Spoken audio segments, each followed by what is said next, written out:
One of the speakers here at St. Paul AME Church called today's rain symbolic. He said it was the tears of the formerly enslaved people who gathered here 160 years ago for the first Freedmen's Convention in the state. Tears of joy.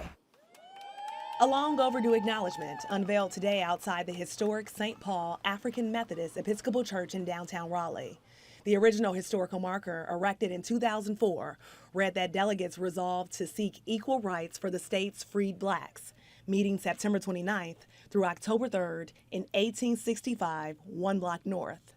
The new marker acknowledges that those freedmen met right here at St. Paul AME in 1865 and 1866 for the first Freedmen's Convention in the state. And it didn't tell our story and how we were connected to the Freedmen's Convention. Florence Avery has been a member of the church for 40 years. It was her idea 3 years ago to get the ball rolling on moving the original marker and adding St. Paul's name to it. In the process, I learned that when they put that marker up, they never contacted the church.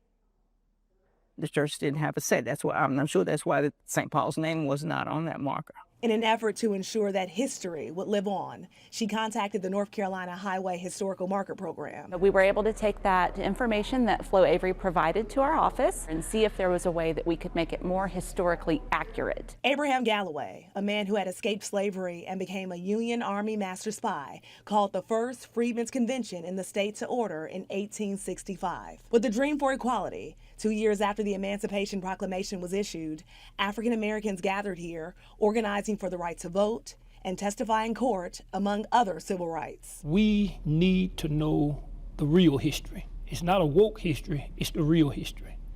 And when you teach people the real things, if you look at the Bible, it says, and you shall know the truth, and the truth shall set you free. Reverend Dr. Larry McDonald is pastor of the church, telling me this church played a major role in advancing civil rights for African Americans over the years, working alongside the Edenton Street United Methodist Church to make it happen. To actually see that marker going up in front of St. Paul African Methodist Episcopal Church lets me know that the people that lived before me didn't live in vain. And 160 years to the day, this unveiling ceremony is symbolic, as church members call it a reminder to never accept any half-truths. They keep working because the work is not done. It is never done, not for us. In Raleigh, Akilah Davis, ABC 11 Eyewitness News.